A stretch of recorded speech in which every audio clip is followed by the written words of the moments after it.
मुल्ला नसरुद्दीन की हालत ज़रा ख़राब चल रही है, खस्ता हालत थी, कपड़े भी फटे हुए क्योंकि कमाई का कुछ साधन नहीं।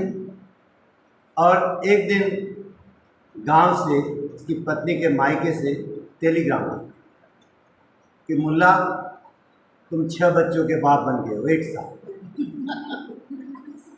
अब इतने दिन तो मुल्ला कुछ भी नहीं करे तो भी चल रहा था, अब क्या करे। वो गया नौकरी जहाँ मिलती उस दफ्तर में भागते भागते तो मुझे बड़ी नौकरी चाहिए। उसने कहा भाई नौकरी चाहिए तुम्हें, आता क्या है जो नौकरी तुम आज तक कभी काम करते देखा नहीं, क्या तुम सफाई का काम कर सकते हो? उसने कहा नहीं। चौकीदारी कर सकते हो? नहीं। कोई भी काम बोले कि नहीं। तो फिर क्या तुम कर सकते हो? तो उसने उनको टेलीग्राम बताया, ये काम कर सकता हूँ।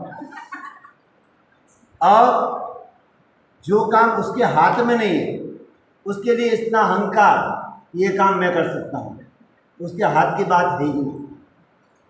क्योंकि किसी ने अगर 100 वर्ष की आयु पूरी कर ली और उसको पूछे कि तुम्हारी 100 वर्ष जीने का राज क्या, और वो कहता है बस सांस लेते रहो लेते रहो लेते रहो जी जाओ, तो क्या तुम्हारे हाथ में है?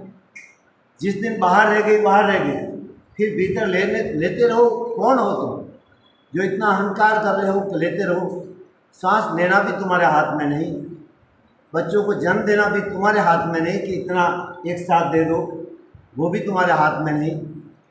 तुम केवल दृष्टा हो, कर्ता नहीं। और कर्ता को भी आपने मैं मान लिया, अहंकार इतना पाल लिया कि मैं कर्ता बन गया, जबकि हूँ दृष्टा। श्वास लेने वाला कोई और दूसरा है, मैं केवल जानने वाला हूँ।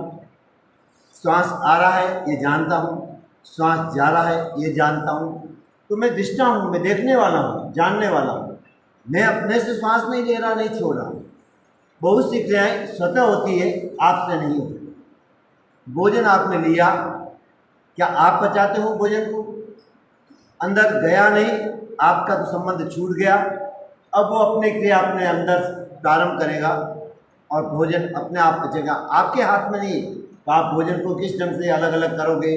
तो दही खट्टा है तो उस तरफ को भेजो, अम्ल इस तरफ भेजो, शुगर पेनक्रियाज में भेजो, लीवर में ये चीज़ भेजो, तो आपके हाथ में नहीं। वो क्रियाएं अपने आप अंदर चल रही है, आप केवल उसके दृष्टा हो, केवल दृष्टा, करता नहीं। और हम अहंकार करके बैठ जाते हैं कि भाई मेरे बिना कोई काम ही नहीं चलेगा। छिपकली छत पर उल्टी चल रही है, उसके मित्र ने उसको कहा छिपकली को कि जरा बाहर आ, आकाश को देख, कितना कितना नीला आकाश है, मस्त आकाश है बाहर। छिपकली कहती बाहर कैसा? अगर मैं बाहर आऊँगा तो ये छत गिर जाएगी, क्योंकि वो ये जानती कि मेरे बिना जैसे छत मेरे पे टिकी हुई है। इसलिए छिपकली ये अहंकार पाल रही है कि मेरे पर छत टिकी हुई है, जबकि उसके बिना भी छत तो रहने वाली है। वैसे ही हमारे बिना भी, और हमारे पूर्वज कितने ही चले गए, उनके बिना भी संसार चल ही रहा है, रुकता नहीं। तो फिर अहंकार किस बात का है? हमें ध्यान में यही बात जानना है कि साक्षी भाव, जो कुछ भी हो रहा है उस घटना के हम साक्षी बन जाए, बस दृष्टा बन जाए, कर्ता नहीं बने कि ये मैं कर रहा हूँ इसलिए हो रहा है, ऐसा भाव नहीं आना चाहिए। भाव ये आना चाहिए जो कुछ भी हो रहा है मैं जान रहा हूँ, बस जानने का भाव, और जो हो रहा है उसका अनुभव करने का भाव, ये है साक्षी भाव, दृष्टा भाव जिसे हम कह सकते हैं। तो वो भाव हमारे भीतर हो तो निश्चित रूप से हम ध्यान की श्रेणी में धीरे धीरे आगे बढ़ेंगे।